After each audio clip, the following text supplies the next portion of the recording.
दोस्तों, आज की जो पहली खबर है ये आपके लिए बहुत ही काम की है। आप कोई भी सामान खरीदें उसकी जो पक्की रसीद है दुकानदार से लेना बिल्कुल भी ना भूलें, क्योंकि आगे चलकर अगर उस सामान में कोई कमी निकलती है, कोई डिफेक्ट आता है, तो अगर दुकानदार आपको मना करता है, अपनी जिम्मेदारी से भाग रहा है, गारंटी वारंटी नहीं ले रहा है, तो आप उसी पक्की रसीद के थ्रू दुकानदार पर भी और जिस कंपनी ने उस प्रोडक्ट को बनाया है उससे भी अपना हर्जाना आप वसूल कर सकते हैं, बशर्ते कि आपके पास खरीदारी का पक्की रसीद होना बहुत ही कंपलसरी है। तो आप कुछ भी खरीदें, अगर वो कीमती है और कीमती नहीं है तो भी ऐसी कंडीशन में आपको पक्की रसीद हर हालत में लेनी है, और बिना रसीद के तो आप क्लेम भी नहीं कर पाएंगे।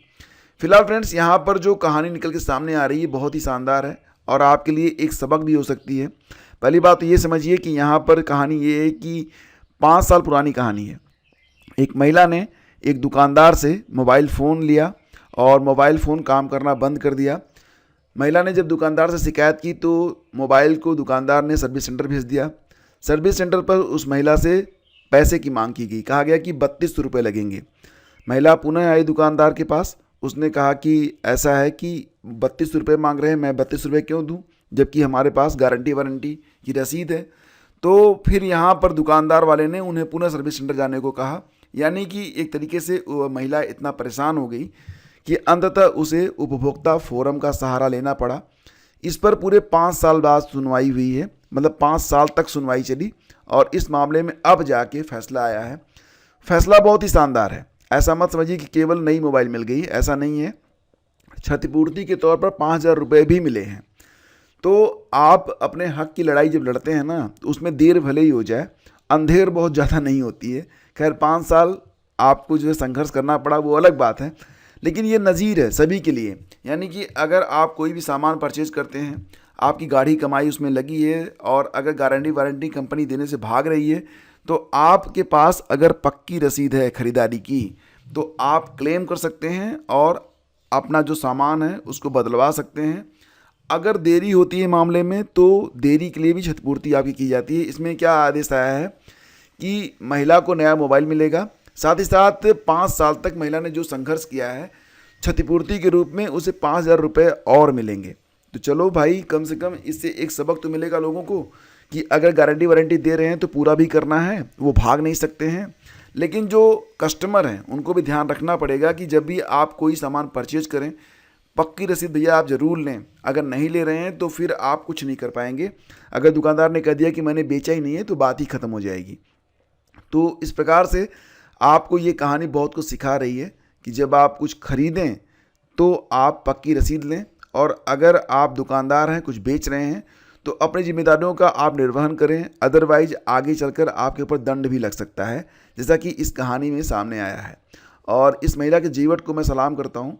9,500 रुपये की सैमसंग की मोबाइल थी, 5 साल पहले लिया था उसने, लेकिन उसने पूरा संघर्ष किया और अंततः वो अन्याय लेकर ही मानी। तो ये भी एक बड़ी बात है। न्याय के लिए जज्बा रखना, न्याय के लिए लड़ना, न्याय के लिए और अपने हक के लिए आवाज़ उठाना सबके बूते की बात नहीं होती है, ये तो आप भी मानते होंगे।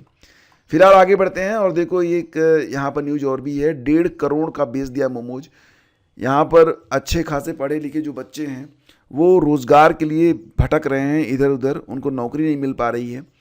अच्छे अच्छे स्कूलों में, जो प्राइवेट स्कूल हैं, उसमें अगर टीचर के तौर पर लोग काम भी करते हैं, पढ़ाते हैं, सुबह 8 बजे से फिर पूरा दिन पूरी रात जब तक उनकी जिम्मेदारी है उन्हें काम करना पड़ता है। यानी कि उनका जो वर्किंग आवर है वो 8 घंटे होगा या फिर 12 घंटे होगा, कोई फ़र्क नहीं पड़ता।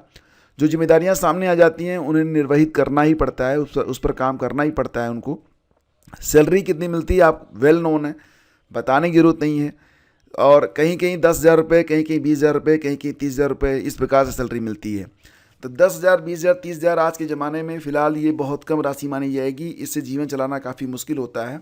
लेकिन यहाँ पर जो मामला आप देख रहे हैं कि 1.5 करोड़ का मोमोज बेच दिया, और ये जो कहानी है ये सिविल लाइन प्रयागराज की है।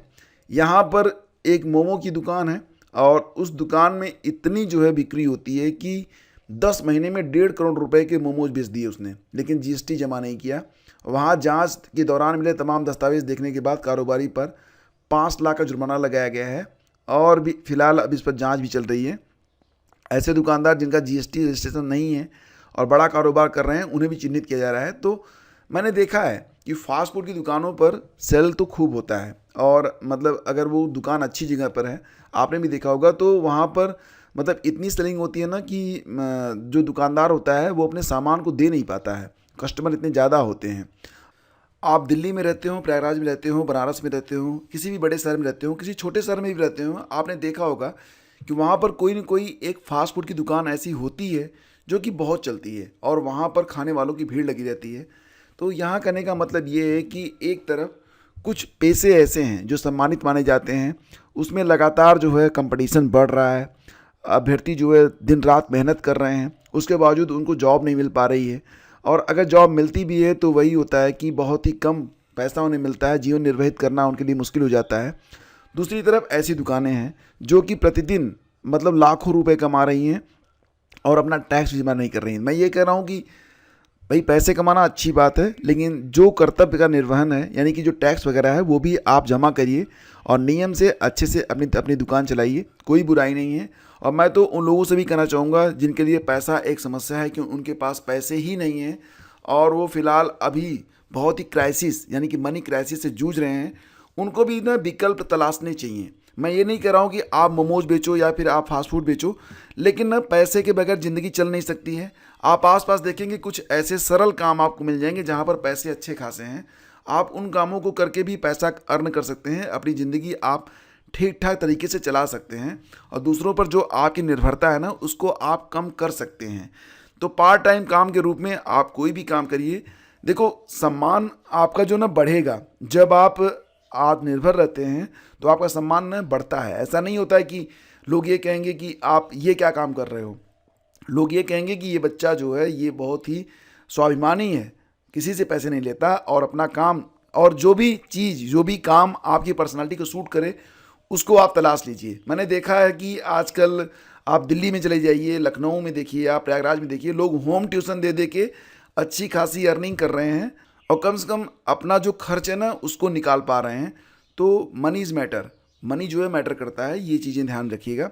फिलहाल कहना यह है कि कोई भी काम आप करें, आपका जो कर्तव्य है और जो टैक्स है उसको जो है समय पर जमा करें, क्योंकि देश के प्रति भी हमारा कुछ कर्तव्य बनता है। दोस्तों, जो अगली खबर है वो पीसीएस से जुड़ी हुई है। जैसा कि आप लोग जानते हैं कि पीसीएस की परीक्षा के बारे में जब नोटिस आई थी आयोग की कि परीक्षा 2 दिनों में होगी, तो उसके बाद एक बड़ा आंदोलन अभ्यर्थियों ने खड़ा कर दिया था। उसके बाद आयोग ने अपना फैसला वापस ले लिया और कहा कि परीक्षा फिलहाल अब 1 दिन में कराई जाएगी और 22 दिसंबर को परीक्षा कराने की तिथि भी घोषित कर दी गई है। लेकिन आयोग अब ये सोच रहा है कि इस प्रकार से जो आने वाली भर्तियां हैं, आरओ खंड शिक्षा अधिकारी, एलटी ग्रेड, राजकीय इंटर कॉलेज यानी जीआईसी में प्रवक्ता भर्ती समेत कई ऐसी भर्तियां होती हैं जिसमें प्रारंभिक परीक्षा होती है और उसमें बड़ी संख्या में अभ्यर्थी जो हैं वो शामिल होते हैं। तो ये परीक्षाएं भी फिलहाल आयोग के लिए एक चुनौती बन रही हैं कि इनकी प्रारंभिक परीक्षा कैसे कराई जाए।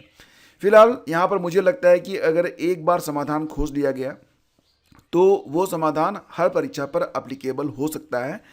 और निश्चित रूप से अगर पीसीएस की परीक्षा 1 डे 1 शिफ्ट में पूरी कर ली जाती है तो उसके बाद उसी व्यवस्था पर आगे की जो परीक्षाएं हैं वो भी पूरी हो सकती हैं। तो यहाँ पर आयोग जो है फिलहाल अभी जो है विकल्प तलाश रहा है, क्योंकि कुछ नए परीक्षा केंद्र बनाए जाने हैं, उस पर तैयारियां अभी की जा रही हैं। और आपको पता ही है कि पेपर लीक की घटना, अगर आरओ 11 फरवरी को जो परीक्षा हुई थी उसमें पेपर लीक की घटना न हुई होती तो ये जो सारी चीज़ें सामने हैं ना, ये कुछ नहीं हुआ होता और अभी जो है पीसीएस का जो मेंस है वो कराने की तैयारी चल रही होती। लेकिन एक पेपर लीक हुआ, आपको पता ही है, उसके बाद सारी की सारी व्यवस्था जो है यहाँ पर बदल गई है और फिलहाल अब आयोग के समक्ष एक चुनौती है। लेकिन आयोग और सरकार इस चुनौती पर पार लेंगे, ऐसा हमें पूरा भरोसा है। और एक बार जब यहाँ पर अनुरूप केंद्र यानी कि जो परीक्षा केंद्र है उसकी व्यवस्था कर ली जाएगी, उसके बाद जो परीक्षाएं होंगी उसी पैटर्न पर होंगी, तो कोई खास दिक्कत सामने नहीं आएगी। अभी जो नए परीक्षा केंद्र अभी तक जो नहीं बनाए जाते थे, जैसे मेडिकल कॉलेज हो गए, आईटीआई हो गई, अन्य सरकारी संस्थान हो गए, उसमें जो परीक्षा केंद्र एक बार बनने लगेंगे तो बार बार बनेंगे और इस प्रकार से पूरी व्यवस्था यहाँ पर ढर्रे पर आएगी। शुरुआत में थोड़ा सा समय यहाँ पर लगेगा, ये प्रतीत हो रहा है।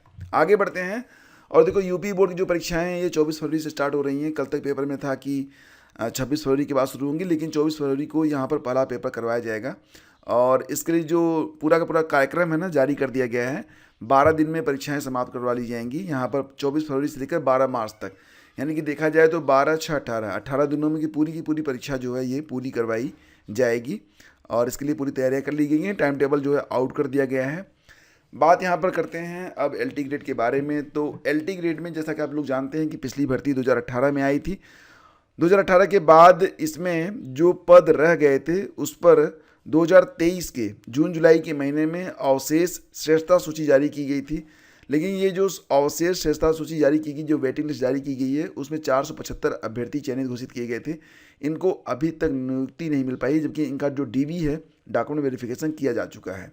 अभ्यर्थी यहाँ पर दर दर भटक रहे हैं और वो मांग कर रहे हैं कि अगर उनकी नियुक्ति पक्की हो चुकी है, उनका DV हो चुका है, तो आखिर उन्हें नियुक्ति मिल क्यों नहीं रही है। 5 साल तक रिजल्ट, 1 वर्ष से नियुक्ति का इंतजार, शासन स्तर से नियुक्ति का आदेश जारी होने के बावजूद भटक रहे हैं 522 अभ्यर्थी। तो ये खबर आज के अखबारों में है, अमर उजाला ने इसे प्रकाशित किया है। और फिलहाल एक खबर और भी है कि यूपी के अभ्यर्थियों के लिए सेना भर्ती रैली स्थगित। तो बिहार रेजिमेंटल सेंटर में चल रही टेरिटोरियल आर्मी भर्ती रैली के तहत 20 और 21 नवंबर को होने वाली यूपी के अभ्यर्थियों की रैली स्थगित कर दी गई है। ये ध्यान रखिएगा कि यूपी के अभ्यर्थियों के लिए सेना फिर से तिथि निर्धारित करेगी। अब जिलेवार भर्ती कराने का निर्णय लिया गया है।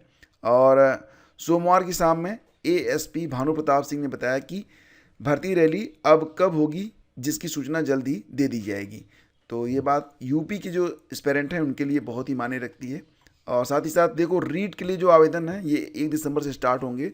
और आपको पता ही है कि रीट के बाद राजस्थान में बड़ी संख्या में लगभग 30 से 40 हज़ार के आसपास शिक्षक भर्तियां होंगी, प्राइमरी में और जूनियर में। तो इसमें रीट का पेपर 1 फॉर द प्राइमरी होगा और रीट का पेपर 2 फॉर द जूनियर होगा। तो बहुत सारे एस्पिरेंट इसमें भाग लेंगे। अगर आप भी शिक्षक भर्ती में शामिल होना चाहते हैं तो निश्चित रूप से आप अभी से तैयारी करिए, क्योंकि फिलहाल जो रीट की परीक्षा है जनवरी के बाद करवाई जाएगी, ये तो आपको पता ही है। और बाकी चीज़ें आपको वेल नोन है, मैंने कई बार इस पर डिस्कशन कर रखा है। तो फिलहाल अभी जो है 1 दिसंबर से आवेदन की प्रक्रिया शुरू होने की संभावना है रीट के लिए। और उससे पहले जो राजस्थान में DELED के स्टूडेंट हैं उनकी प्रथम वर्ष की परीक्षा करवा ली जाएगी, रिजल्ट भी दे दिया जाएगा ताकि वो सेकेंड ईयर में पहुँच सकें और रीट में अगर चाहें तो अपना फॉर्म डाल सकें। तो फ्रेंड्स, ये थी पूरी अपडेट। और हाँ, एक बड़ी अपडेट चलते आपको देना चाहेंगे मुख्य सेविका के बारे में। तो मुख्य सेविका के बारे में अपडेट ये निकल रही है कि मुख्य सेविका का जो रिजल्ट है ये बिल्कुल तैयार कर लिया गया है और कभी भी जारी किया जा सकता है। आने वाले कुछ ही समय में आपको जो मुख्य सेविका है उसका जो परिणाम है देखने को मिल जाएगा। और मुझे प्रतीत होता है कि आज 19 तारीख है ना, तो 20, 21, 22 में मुख्य सेविका का जो परिणाम है वो आपको देखने को मिल जाएगा। तो मुख्य सेविका के लिए अभ्यर्थियों ने काफ़ी लंबा संघर्ष किया है। फिलहाल यहाँ पर जो स्टे था वो हटा लिया गया है और अब स्टे हटाने के बाद कुल 126 सीटें हैं जिन पर जो है स्टे लगा रहेगा। बाकी जो सीटें हैं उन पर जो परिणाम है वो जारी कर दिया जाएगा। तो परिणाम आपका 20, 21, 22 नवंबर तक इन्हीं 3 दिनों में कभी भी जारी हो सकता है। जैसे जारी होता है मैं टेलीग्राम पर आपको सूचित कर दूंगा। हमारा जो टेलीग्राम चैनल है स्टडी विद ज्ञान प्रकाश, अगर आपने ज्वाइन नहीं किया है तो जाके ज्वाइन कर सकते हैं। और अब पुनः आप लोगों से कहना चाहूँगा कि करंट अफेयर बहुत ही इंपॉर्टेंट है और यहाँ पर पूरे साल का करंट अफेयर आपको बिल्कुल जो है एक ही PDF में दे दिया गया है। अगर आप चाहें तो इसको प्राप्त कर सकते हैं और यहाँ पर ना आपको पूरी डिटेल्स भी मिल जाती है। जैसे कि आप ये क्वेश्चन देखिए कि विश्व अंतरिक्ष पुरस्कार के लिए किसे चुना गया है, तो उत्तर इसका चंद्रयान 3 मिशन। अब यहाँ पर पूरा डिटेल आपको मिल जाएगा और चंद्रयान 3 को जो बाकी जो पुरस्कार मिले हैं वो भी पूरी लिस्ट आपको यहाँ पर देखने को मिल जाएगी।